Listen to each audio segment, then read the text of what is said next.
welcome.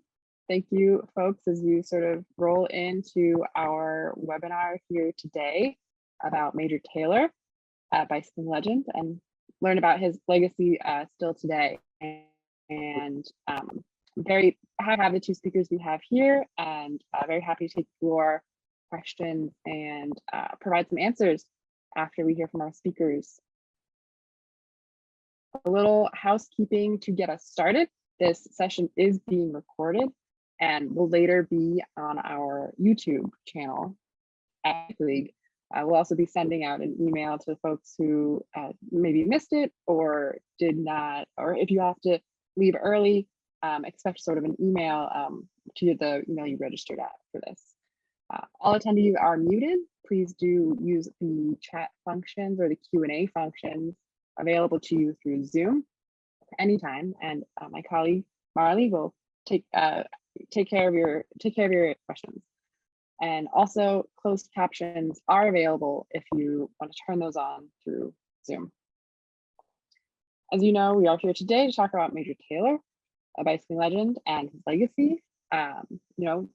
We are the League of American Bicyclists. We were founded in 1880 as the League of American Wheelmen, and you will hear from Michael later about how our impact on Major Taylor and his life and legacy, which was not a great impact, because the league played our part in the racism at the time and throughout the 20th century. We, most notably by banning Black people from our membership in the 1890s. The legacy of Kitty Knox, a biracial woman who raced bikes and stood up for her right to be a part of the league, but she was denied. But we decided instead to just ban all Black people from joining the league, being able to join the league, and we did not fully own up to that until the 1990s. And so we can't ignore that racism that has occurred over the generations, and the less overt exclusion that still continues and is fostered today in the bicycling events and programming that we all are working to remove those barriers. So I think it's important that we talk about that history as we talk about Major Taylor. But we also want to talk about legacy, and so very happy to be able to bring that to you today with our speakers. Once I find my tab again, that will have all of the answers. So we'll be hearing today from Michael Kranish, a national political investigative reporter with the Washington Post. He's also the author of multiple books. The one today we'll be talking about is The World's Fastest Man, The Extraordinary Life of Cyclist Major Taylor. And then after that, we'll hear from Bill Gaston, the founder of the Major Taylor International Cycling Alliance. So I want to pass it over to Michael first to tell us a little bit about the book. Sure. Well, thank you so much for having me. The story of Major Taylor is really a story of our country and the struggle for racial justice. And it's the reason that I decided to write this book, not because I'm a cycling journalist, I'm not, but I thought this was a really interesting way. And thank you. There's the book I wrote. It's called The World's Fastest Man, The Extraordinary Life of Cyclist Major Taylor, America's First Black Sports Hero. And the subtitle is because this was before Jack Johnson was the heavyweight boxing champion. It was 50 years before Jackie Robinson broke the color line in baseball. Major Taylor led the way. And I'm certain that if Johnson and Robinson were here on this webinar, that they would say that they knew of Major Taylor, that they were inspired by Major Taylor. And I basically became obsessed with this story with a single question. How did a Black man at the height of the Jim Crow era become the national champion and champion of the world? He became world champion in 1899.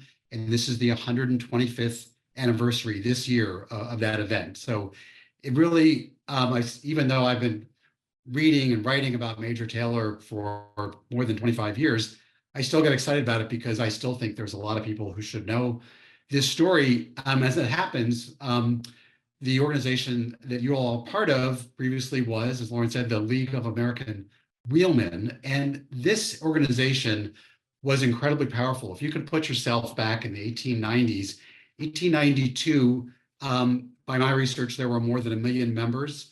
And I describe in detail a scene in which there were thousands of members and other cyclists who came to Washington, D.C. And they had a petition of 150,000 signatures urging Congress and the president to pass legislation that would create what they called good roads. There was the good roads movement, and this was for cyclists. This was at a time of the horse and buggy, and bicycling came along, and there were very, very few automobiles at this time, a handful really. The bicycle empowered whites, blacks, empowered women. There was a famous suffragette leader who wrote a autobiography, and she called it "How I Learned to Ride the Bicycle," because that was a metaphor for independence. And so it was for blacks at the time. They often were not allowed on transportation with whites, but they found that they could go on a bicycle and ride. And Major Taylor is this very young kid in Indianapolis. He was friends with a child of a very wealthy white family. They shared a bicycle with him, and he learned to ride. He got the attention of a local bicycle store owner, started competing in races, doing very well. And by his account, he didn't know about prejudice. He one day, however, wanted to become stronger and went to the local YMCA like his friends. And at the door, he was barred. "Why can't I come in?" he asked. And it's basically a count on the color of your skin. And this is when Major Taylor said he first became acquainted with what he called the monster prejudice, quote unquote. He came under the eye of a local bike manufacturer whose name was Bertie Munger. Bertie Munger also had been a prominent member of the League of American Wheelmen. In fact, he also, before Major Taylor, was the world's fastest man. He became very excited when he saw Major Taylor race. And Major Taylor, as a very young, early, before he was even a teenager, breaking some records. And the co-owners of Bertie Munger's bike manufacturing facility didn't like that Bertie Munger was becoming so associated with a black person. And Munger believed so strongly in Taylor that he said, "I can start a new factory in Worcester, Massachusetts, and I want you to come along. And one day I'll take you back here to Indianapolis and you'll be champion of the world." And incredibly, that's exactly what transpired. With Munger's help, and Taylor dedicated his autobiography to Munger. Taylor trained, he got the best bicycles of the day. He raced in what they call the 6-day race in New York City. And he won the sprint match against the world's fastest sprinter at that time. That was a preliminary race. And then he finished the 6-day race, unlike many people from around the world. So pretty quickly, Major Taylor became one of the most documented African-American individuals in the press because bicycling was the most popular sport of the day. Now, when Major Taylor was first racing, and the next slide is going to show you, he was a pretty small person. He was about 5'7". You can see he's not very muscular there when his first bicycle promotion photograph like this one was published.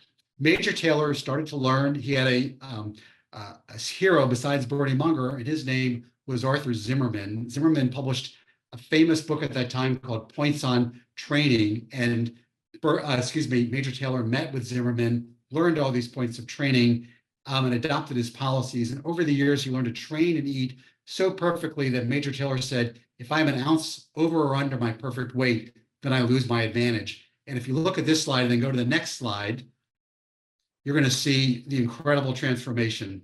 So when it talks about this book, I often say that Major Taylor was among the fittest men on the planet, and I really don't think it's an exaggeration.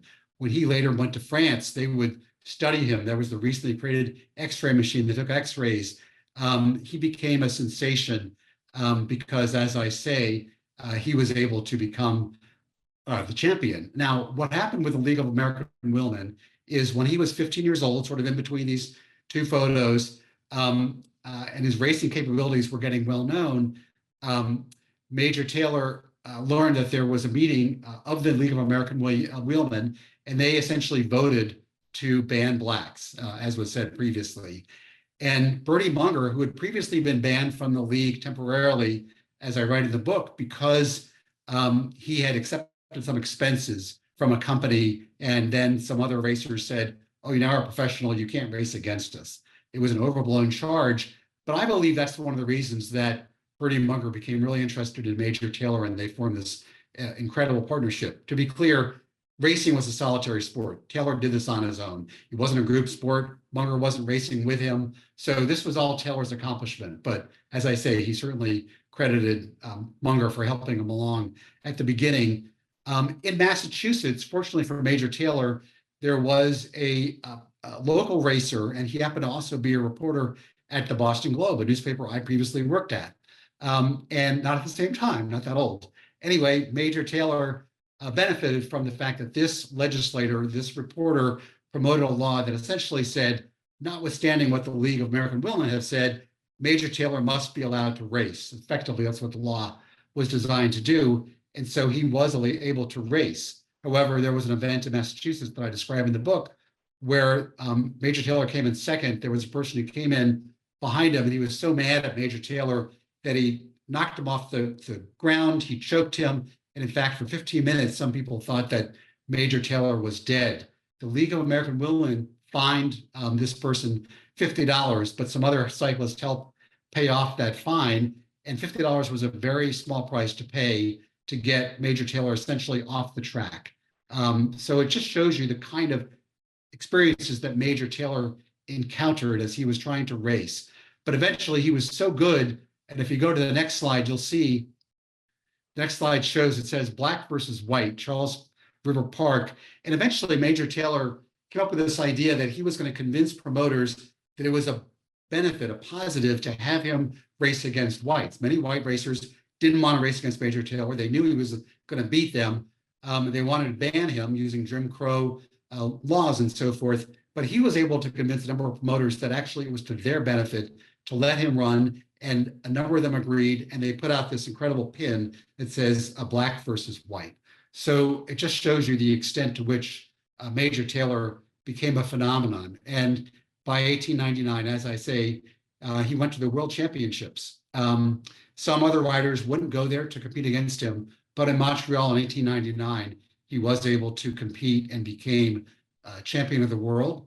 That eventually led him to go to France, where he raced and eventually beat the champion of France. And he raced all over Europe. He went to Australia twice, raced there. I tell, in quite a lot of detail, as you can imagine in the book, the narrative that builds up to this. So to me, I think that Major Taylor is not just the story of an amazing cyclist who was able to win the day at the time. I think he is an icon of our civil rights movement in this country. I think he's an icon of how an athlete can transcend his sport, use his sport to make a greater point. And if I may, I just want to close, before we, Mr. Gaston talks and we take some questions, I just want to read what he wrote later on in his autobiography. He hoped that he would be remembered for fighting, quote, for simple justice, equal rights, and a square deal for the posterity of my downtrodden but brave people, not only in athletic games and sports, but in every honorable game of human endeavor. So Major Taylor's story is one in which he overcame the most incredible odds, incredible racism, and he wanted his story to be inspirational. So I think it's important to be, horrified, frankly, by what he went to, and then as he would have wanted to be inspired, whatever your race, whatever you do, to be inspired, by what he accomplished, because his idea was that if I could overcome this in my time, if you apply yourself and you're given a fair deal, to use a phrase he liked to use a lot, anything can be accomplished. And that is in the end, the legacy of Major Taylor. Thank you. That was very enlightening. I haven't read the book in its entirety yet, but I look forward to completing it, and I think learning even more from that. I will turn next to our friend Bill Gaston, who probably needs a bit of an introduction, but I don't think that should. He is the founder of the Major Taylor International Cycling Alliance. We were very honored to have him attend the National Bike Summit this year in Washington, D.C., where he was accepted the Club of the Year award on behalf of the Major Taylor International Cycling Alliance. And we're happy to kind of talk to you to learn more about the legacy today about Major Taylor, because, I think we have this sort of narrative, and I hope the tide is turning, but, his story was forgotten to history, it felt like, for quite a while. And I think more and more now we are talking about him and his legacy, but I think obviously we have a lot of work to do. And I wanted to, sort of, before we dive into that though, I think something we always ask folks when we have them on to talk about bike things is, could you just tell us a little bit about your bike story, how you got into biking? Oh, wow. First of all, thank you for having me today. It is an honor and a privilege to be here. My story is pretty simple. I was just riding my bike, not really into road cycling or anything like that. One day, ran into some friends and they said, "It looks like you're losing weight." And I sucked my gut and I said, "I am losing weight." And I kind of equated cycling and weight loss and just kind of got into it. And at that point, I still didn't know anything about Major Taylor, didn't know about road bikes, had no idea what the sport was all about.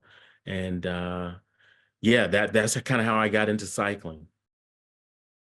Yeah, we do. We love the health benefits. We're always touting those, but it's like I feel like trying to bake broccoli into brownies to make people really, understand that. So then, how and when did you learn about Major Taylor? So I used to work in downtown Chicago, and there was a place called the McDonald Cycle Center where you could ride and change clothes and go to work. So this one particular day, I had got off work and I figured I'd go for a short ride up the lakefront. And I ran into a gentleman from the Major Taylor Cycling Club of Chicago. And he asked me, could he ride with me? And I'm like, sure. So we just rode up the lakefront and he gave me an education about Major Taylor that blew my mind. First and foremost, this is what, 2017. I had never heard of Major Taylor. So I thought it was a trick question. And the more he told me about Major Taylor, the more I'm just sitting in awe. And when I got to my car, I Googled him. And when I saw the data come back, my mouth just dropped. And just being honest, I was like, anybody that was African American and rode a bike should be a part of Major Taylor. And that was kind of how I went on to join the Major Taylor Club in Chicago. Yeah, I was trying to pin down when I first learned about Major Taylor, and I think it was 2018. There was an ad campaign by Hennessy, actually, Yes, that they created a really, like, I try not to be moved by ads, but like they made a very good narrative film they about did. Major Taylor, and I thought that was a really great way to sort of good to see corporations doing that sort of thing. So digging a little deeper, what inspired you to found the Major Taylor International Cycling Alliance? So Chicago at the time was a pretty big club. And as ride captain, people would come and say, well, Brother Bill, as they called me in the Major Taylor universe, Brother Bill, I'm going to New York or I'm going to Texas. Is there a Major Taylor club there? Because I want to go ride. And so there is the Major Taylor Association would list all of the clubs, and I would go there looking to find a way to talk to the individual clubs. And once I found that there really wasn't a way to kind of communicate freely, I just basically created this group on Facebook called Major Taylor Leaders. I went across Facebook and every place I could find and asked every Major Taylor Club leaders to join the Facebook page. And that was the first form of communication where now the clubs could talk to one another. And it made it easier for me to say, hey, Major Taylor New York, I got a guy coming, let me connect you to. And it made my life easy because my background was in IT. So I'm always looking for ways to simplify things. I gotta respect that as a communicator, always trying to make sure everyone can get the information you need. And then, who can join the Major Taylor clubs? So basically anybody can join the Major Taylor clubs. The alliance was built out of this Facebook group. So in 2022, there was one of our members would just kind of said, hey, we should do a ride. And so that kind of went into the first ride that was in Indiana. The Indiana Museum had the exhibit. So we kind of partnered everything together. And that was kind of how the alliance was formed. So right now, our whole purpose is really just to kind of be an overarching umbrella of Major Taylor clubs across the world, and just kind of help with promoting guidance and structure and things of that nature. Anybody can join. So we're picking up new clubs, and during COVID, Major Taylor experienced a huge growth.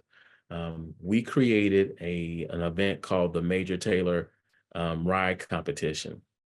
And basically it was Major Taylor clubs from around the country got together, and basically it was the club that rode the most miles, had the most elevation, individuals with the most miles and stuff like that. You won, you just got bragging rights. And it was amazing how many people participated in that event. So we do it every February. Right now, let's see, I think Major Taylor New Jersey was the first three-peat champion, followed by Major Taylor Taiwan, which has come in 2 years in a row. So it is a very competitive event. And so it just gives the clubs a chance to connect and create camaraderie. So when you see somebody in person, you can say, oh, I know who you are. I've seen your numbers on Strava, or I've seen your numbers in the competition. So anybody is welcome to join us. Well, with a Major Taylor Taiwan, it definitely sounds like the name Major Taylor is getting out there, you know, educating more people. How have you seen his legacy sort of impact others the way it impacts you? Have you blown people's minds? Like, have you made other people's jaws drop now that you are out there telling people about him? When you tell people how many clubs there are, they're like, okay. But then you say, well, there's Major Taylor Nairobi, and they kind of look, and then you say Major Taylor Taiwan, and it's coming out of my mouth. No, wait, Taiwan, and they're trying to get the synergy between the two. And we're actually working on Major Taylor Japan. So, you know, I mean, it's amazing to share that, but I'd love to share this one story. So here in Chicago, we were riding one Saturday. We had a ride in Chicago called the Kit Only Ride. So you pick a kit, and everybody that would ride would wear the same kit. And there were about 80 Major Taylor cyclists, and we're riding through Inglewood, which is kind of a poor area in Chicago. And people were coming out on their porches, and they were clapping and cheering, and they thought it was a parade. And so we got stopped at a stoplight, and some of the kids kind of came up. And first of all, they asked, you know, are we famous? You know, and then one of the kids said, I didn't know that Black people ride bikes like that. And so it was an opportunity to educate the community on who Major Taylor is. And now we're having our big convention here, June 21st to the 23rd. And just telling people now how Major Taylor is tied to Chicago is amazing. The fact that he's buried here, his last known residence was the Wabash Y. We're going to ride the Major Taylor Trail. So just sharing all of that information with just local people in Chicago, they're like, we never heard of him and didn't know. Well, you mentioned that convention you have coming up. Could you tell us about that or any other big plans that you have for the future of the club? So the convention, this will be our third annual convention. It's growing every year. The whole essence of the convention is to be different from a ride. So you come together, we got 3 days of riding, but in the afternoons we have seminars. So health and wellness, ride leader training, how to basically put on a signature ride, just things of that nature. So clubs can kind of go back and take that information and share it and build. Also, it helps people that are interested in Major Taylor find out more about the organization. Because when you think about it, we could be a part of, we're our only cycling club in the world named after an individual. We're not named after a beer, a part, a city, or a component.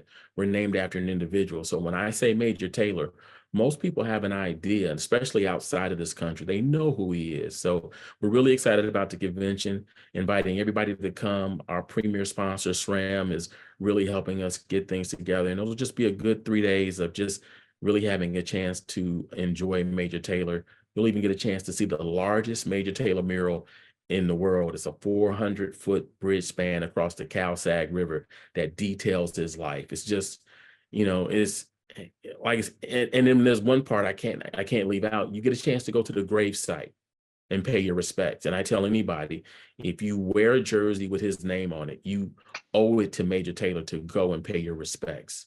So I think, as Michael said, you know, before Jackie Robinson and other famous individuals, there was Major Taylor, but you got to put one thing in perspective. He had nobody to look back to. He was the first. So you have to think about the mental tenacity that he had to have and motivation to go against all of the odds, because there was nobody before him to look at as a role model. I mean, Michael Jordan had history, some of the other athletes that had history, but Major Taylor didn't have history. He was history, and now history is telling his story. Yeah, thank you for that. I'm gonna take moderator's privilege before I open the questioning up to everyone, and ask Michael. I had a question about what was the most unexpected thing you learned in researching your book? Well, there's so much. I mean, just understanding how it was that Major Taylor was able to overcome, the incredible racism. Bill Gaston just mentioned the trestle in Chicago, and I had a chance to go with the Chicago Major Taylor Club a few years ago when I was giving a book talk there and go over that trestle. And it was so incredibly moving because it does tell his story. And then there's this great quote from him, which was, "I was a pioneer and therefore I had to blaze my own trail." And the double meaning of that on the trail just absolutely hit me, that wow, that is his story in a nutshell, that he had to do this essentially first, and what he had to overcome. And it did make me feel, I mean, having spent a lot of time researching this book, I first got into this when I came across a reference to Major Taylor when I was working at the Boston Globe. Major Taylor had spent most of his life in Worcester, Massachusetts, and I ended up writing a magazine story for the Boston Globe in 2001. So it shows you how long I've been thinking about this topic. And I learned at the time of doing that research that his daughter was then still living, Sydney. She was named after Sydney in Australia, where Major Taylor had raced. And here she was 96 years old. And she could remember back to when she was just a toddler and seeing her father race. So sitting with her and having her talk about what it is that her father experienced, that really stayed with me and helped inspire me. And then years later to write the book, collecting a lot of information. So one thing that surprised me the most was an anecdote I came across where Taylor was facing such incredible racism that one of his trainers said, there's this very racist idea at the time that you could lighten your skin with a lotion. And so it sort of sent the message, terribly, that, lighter skin was better. But the racism Taylor was facing was so bad, and he thought he would never race again, that he allowed himself to be covered with this skin lightening lotion, which was incredibly painful. And it went on for a number of hours. And it said it basically almost scared him to death. It was so painful. And after that experience, he decided, no, that's enough. And he had this phrase, and he said, from there on, he decided, my color is my fortune. That whatever happened, he wanted to race as a Black man. He was very proud to do that. And he felt he was racing, for anyone who was experiencing any kind of, unfairness. But he definitely felt this sense that if he failed, that there were millions of other people who would suffer as a result. But if it succeeded, if he could show that the racist theories of the time were wrong, eugenics was wrong, that he would disprove the notions of racism that were being spread. And so he felt he had this thing. It wasn't just a race. He had a mission, on behalf of many, many people. And that's what surprised me, because I knew he was successful. But the more I learned, the more I realized that to tell his story, I really needed to show that, it was a story, far greater than himself. And that he realized that, and he bore that on his shoulders, that he was just the right man, at this moment to do that. And he was able to do so.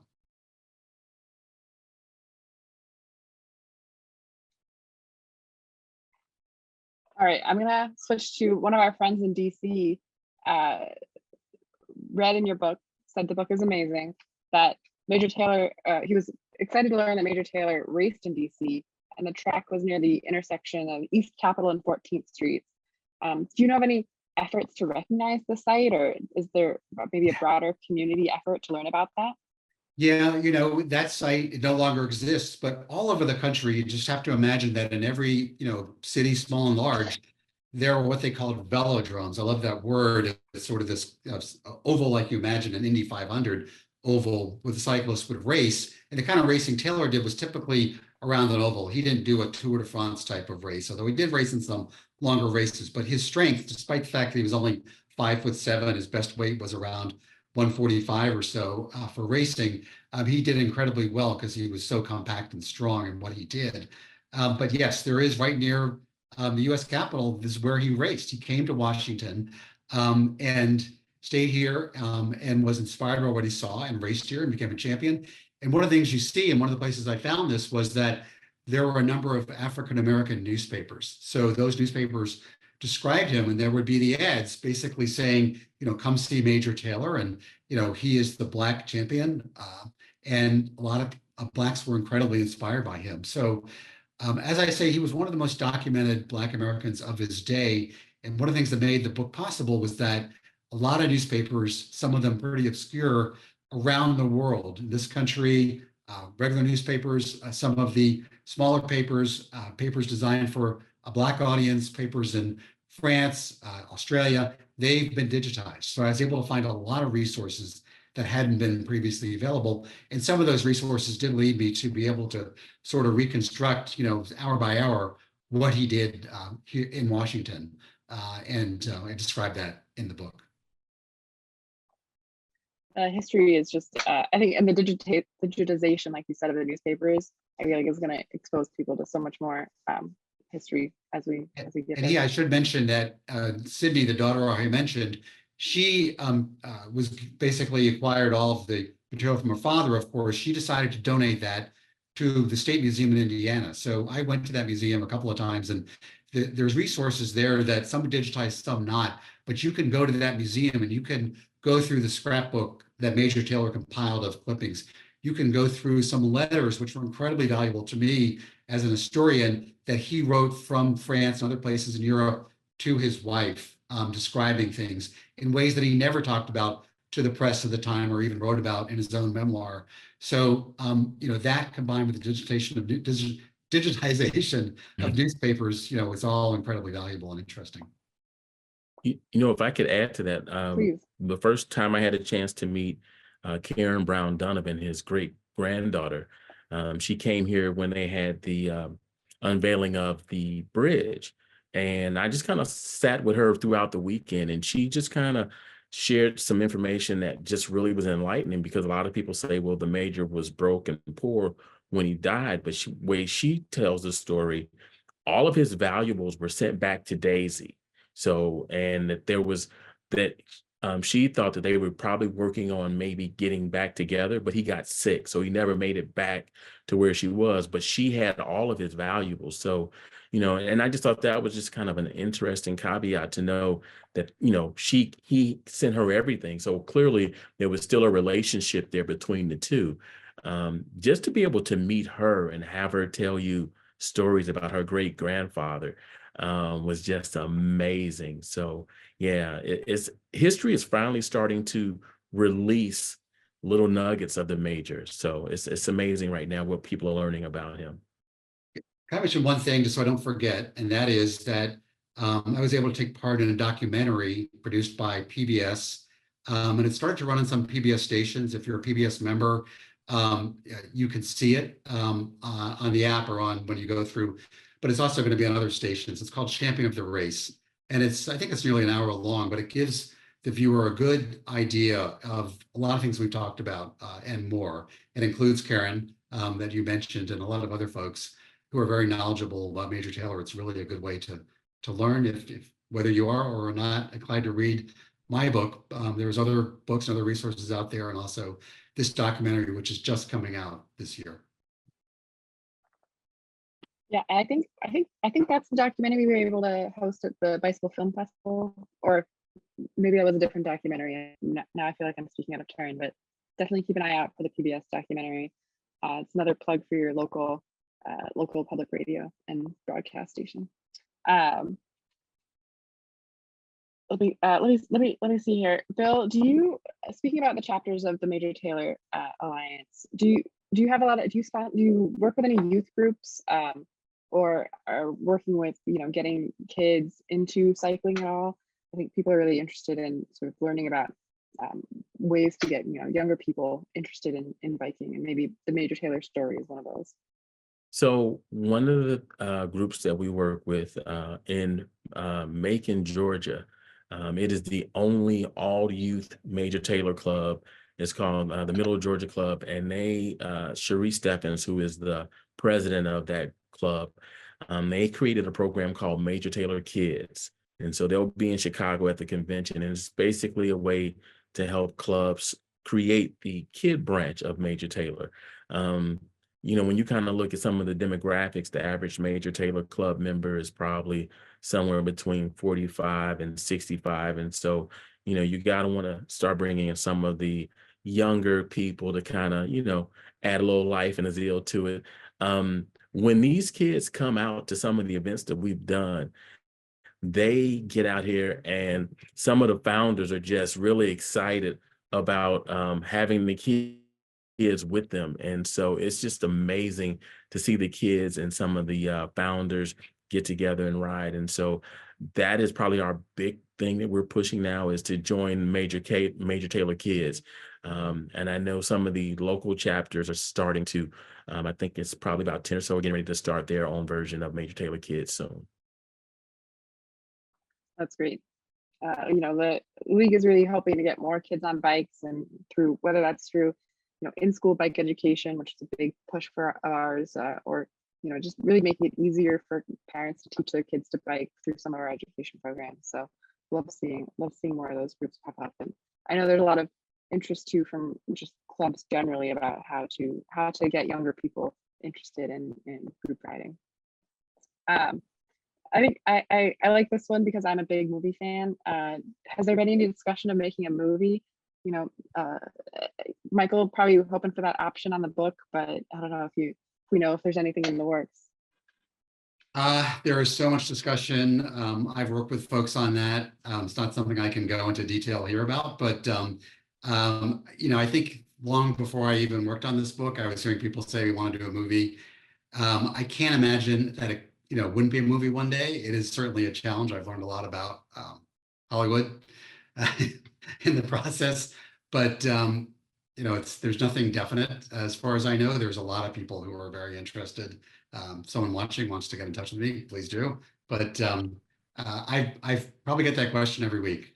So it shows there's a lot of interest, at least among the community and certain folks. Seems inevitable will happen, but I think people have been, and now that there's a documentary this year, that just shows that's a good, it's a good step. I've heard, I would say for a good 10, 15 years, people contacted me saying, I want to do a documentary.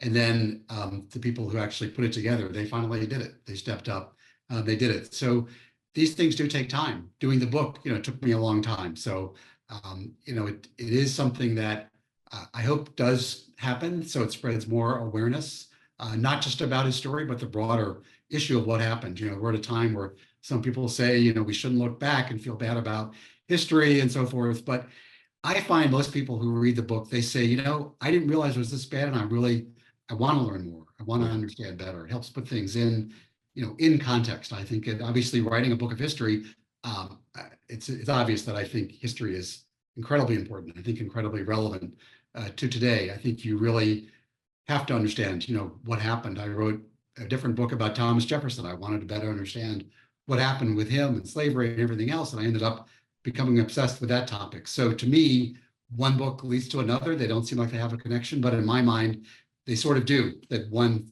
follows the other in that way. And I've learned an awful lot, about the history.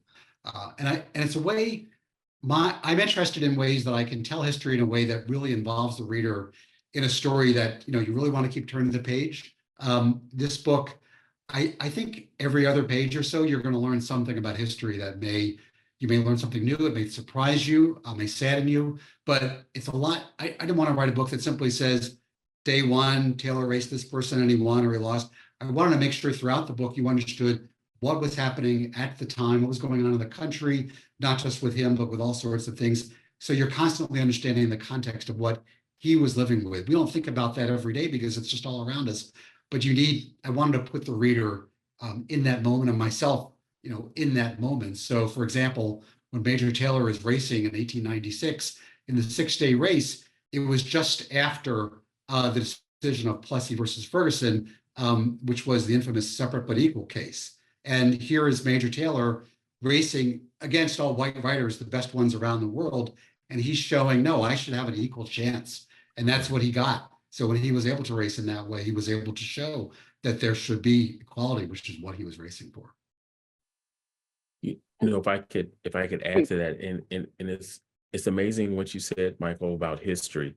There's a ride that takes place in Greenwood, Mississippi, and I'm ignorant of geography. So Major Taylor Memphis had put out a call asking Major Taylor clubs from around the country to come down to the ride.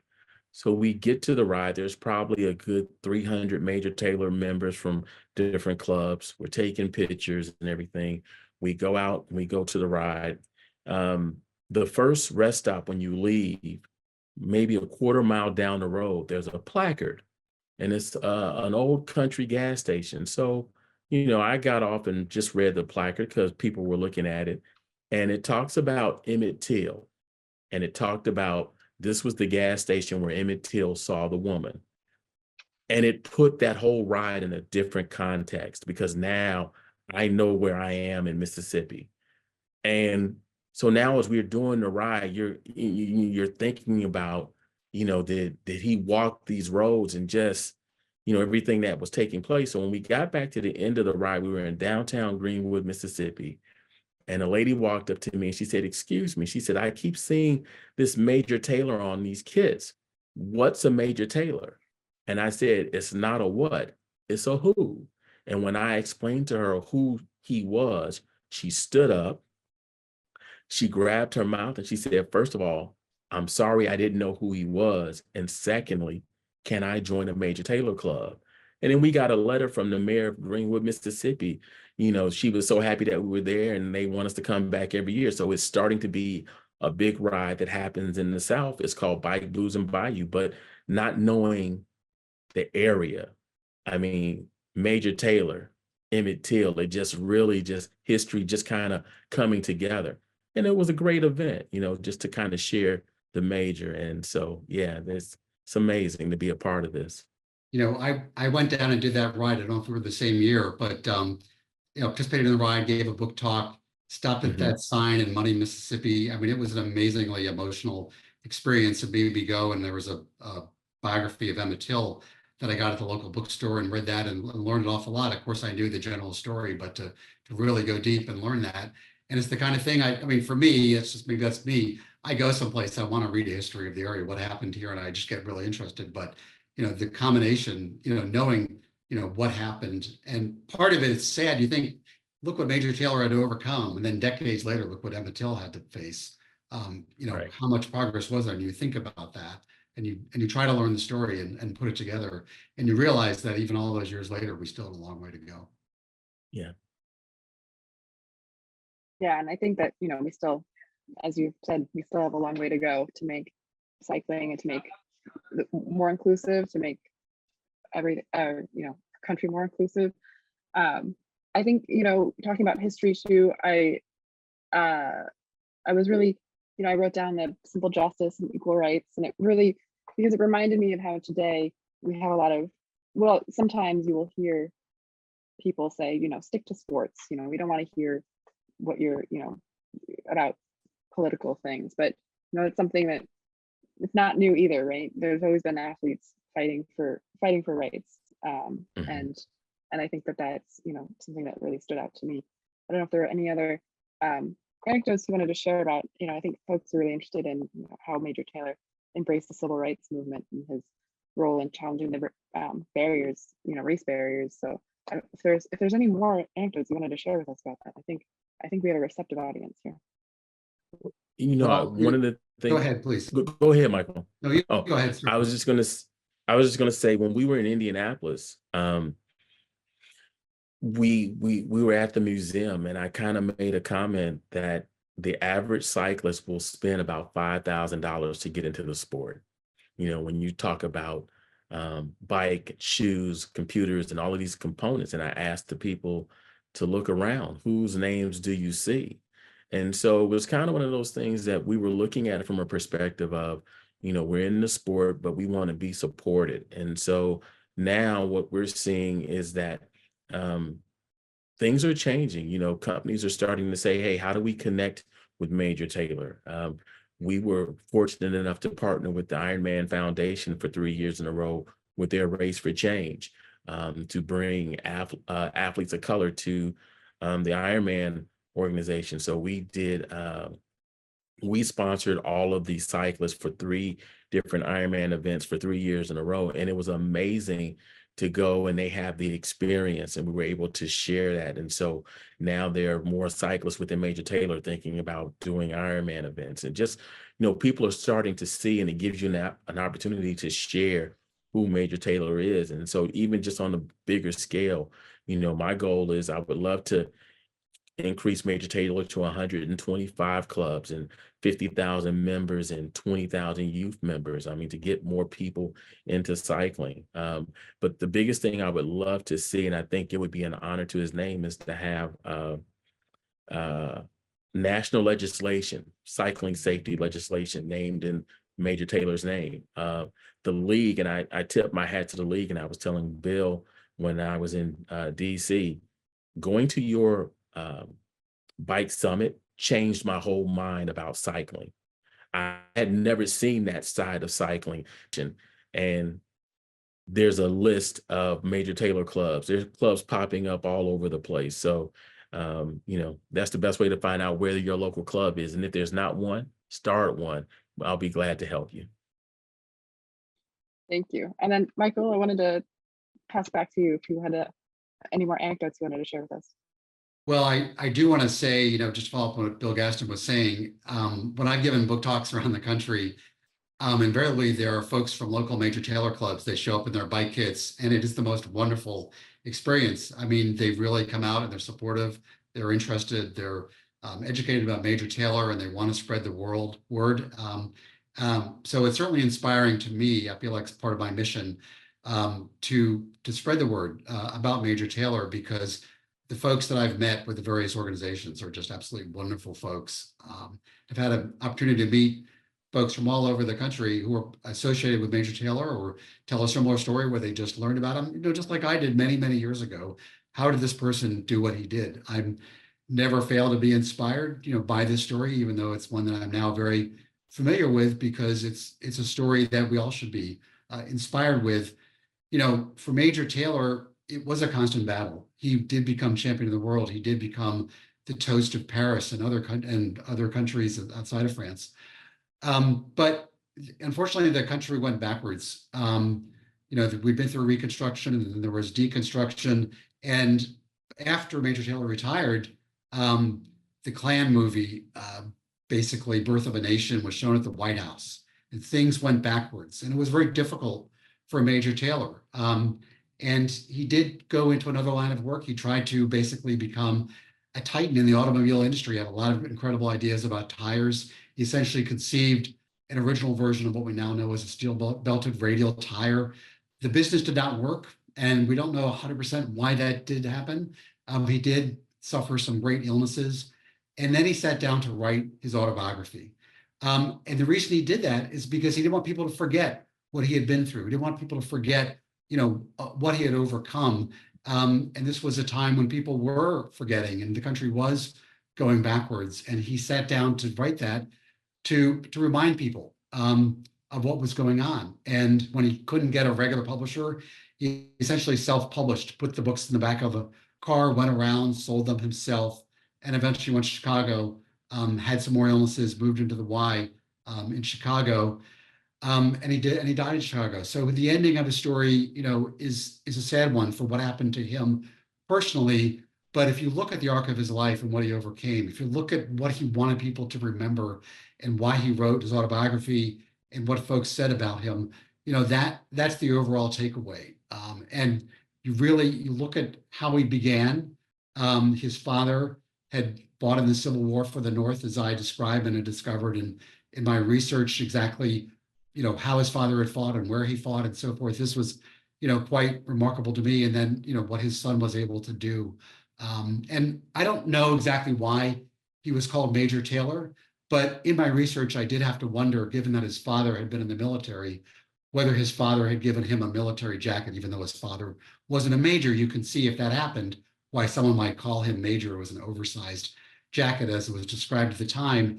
And his father came with other friends, veterans from the Civil War, and they saw Major Taylor race one day in Indianapolis. So, that is a dramatic moment. If there was a movie, I hope that is a scene that they would use. Great. And before I make my final pitch for taking action on the Congressional Gold Medal, are there any closing thoughts either of you would like to share? I would just say um, history is funny. History basically keeps some people quiet, and eventually over time, history will actually release little known facts. And so for the major to have done all of the things that he's done, it's kind of funny that in 2020 you're starting to learn more about him. Um, we suffered COVID, something we've never ever seen before, and more people decided to pick up a bike during the pandemic. So it's kind of interesting how things are going. But if nothing else, if you're looking for a cycling club, find a local Major Taylor club and ride in his legacy in his honor. And somehow, some way, you'll feel a little bit a part of the major.